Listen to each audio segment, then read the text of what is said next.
Despite warning of family and friends to stop the lonely life in the forest and come back to the city, Maddie Young, a deaf and mute writer, refuses and continues living her life alone. The day of the killer attack starts with Maddie cooking and exchanging messages with her friends, all happy in her house. Her neighbor Sarah sends her a message that she will pass by, and she responded by yes sure, all excited. In the afternoon Sarah arrives. She compliments Maddie's book about how amazing and well written it is and practice the signs language with her.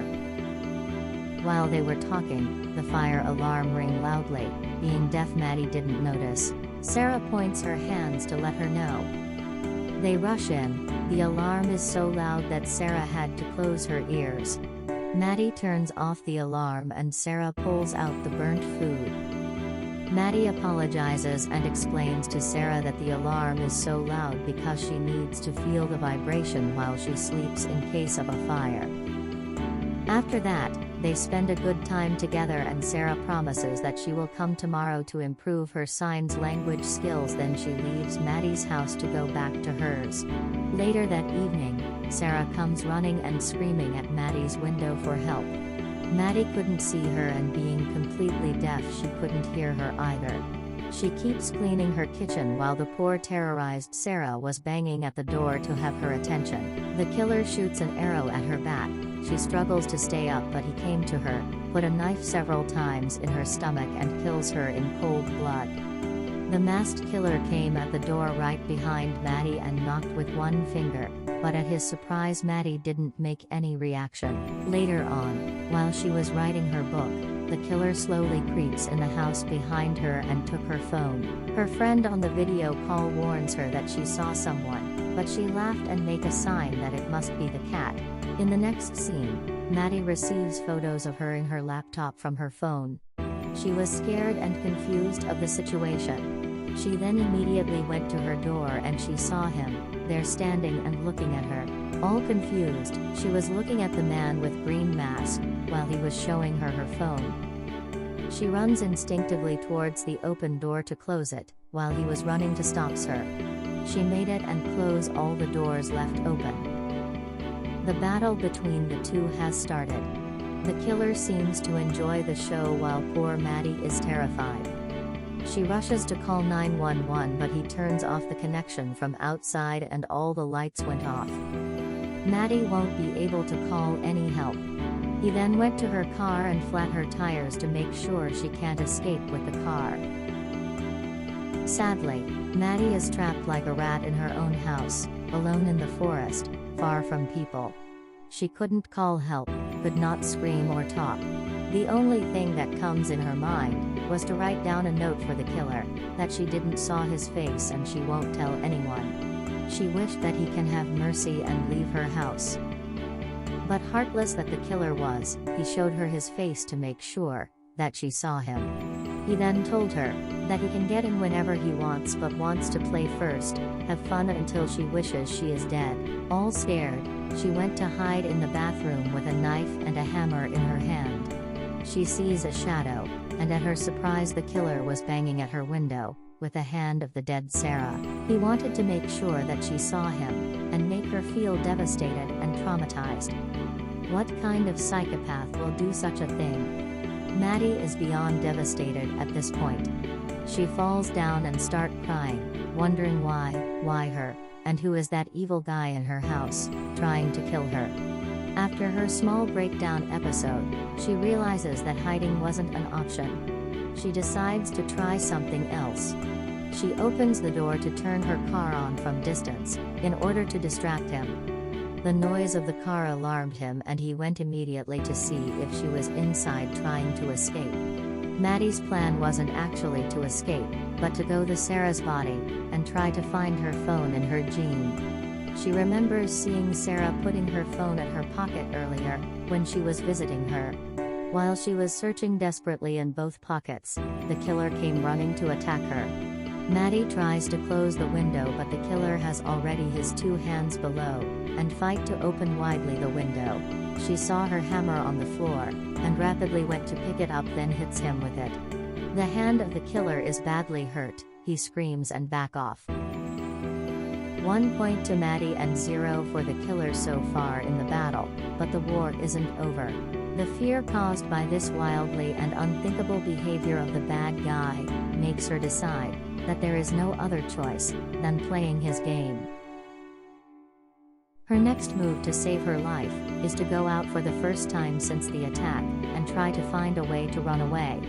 In the next scene, the killer did the tour of the house trying to find her. He saw her running toward the forest.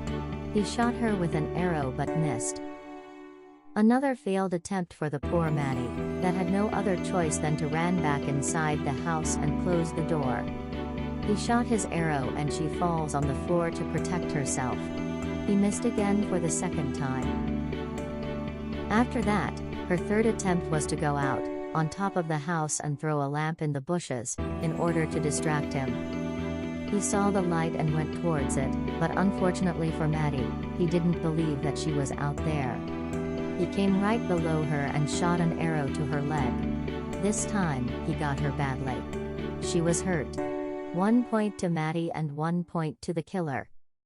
He shot again but she dodges barely. He then climbs to attack her but she was waiting for him. She grabs the arrow and she punched him in the face. He falls screaming. Well done, Maddie. He kind of really deserve it.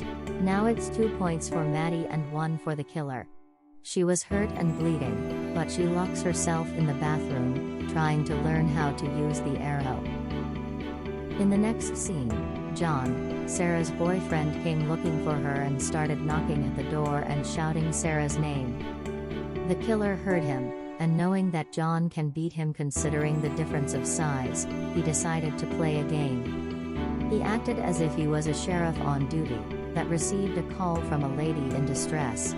John didn't believe him and picked up a rock that he hides behind him. Unfortunately, Maddie knocked from inside. He got distracted, and the killer put a knife in his throat.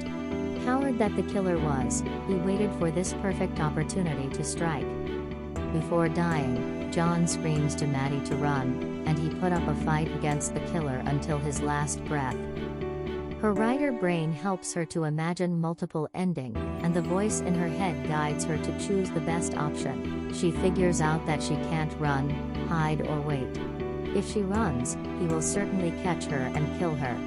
If she waits for help, he will come and kill her, and if she hides, she will die due to her injuries. So, she decides that the only thing to do was to confront him, and fight to save her life. She sees him trying to kill her cat. She goes out and shot him with the arrow. That was a brave and bold move from her, but sadly he runs to her and traps her hand in the door.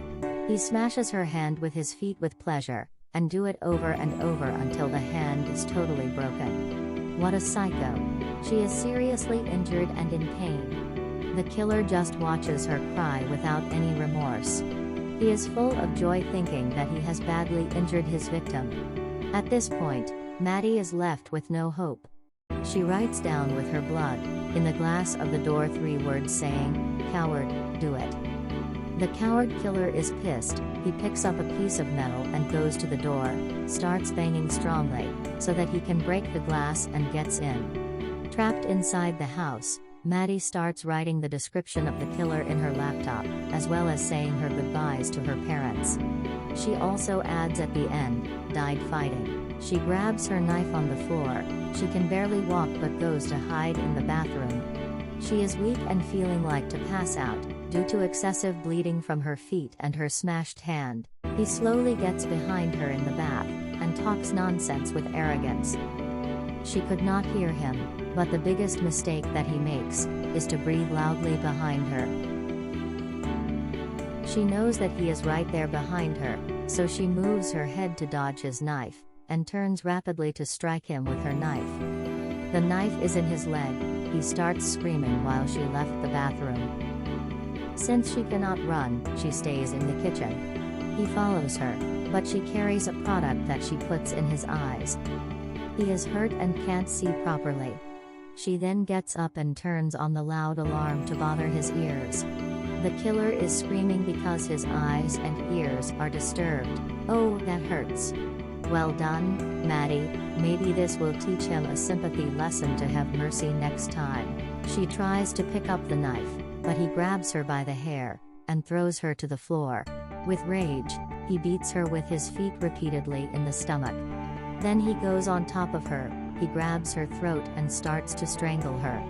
She puts up a good fight, but he is way too strong and she is way too weak because of her injuries. He almost killed her, but she takes a screw that was near her and put it in his neck. He bleeds out, fall down and then he dies. Finally, the battle is over, the killer is dead and Maddie survives. Maddie stays outside her house waiting for the police. They arrive and she smiles finally, for the first time since the attack. Overall, the movie was good, but one important point left out is that we never knew why the killer was attacking people. Leave your comments below. Don't forget to subscribe and like for more videos. Chill and enjoy movies with Chill Flex.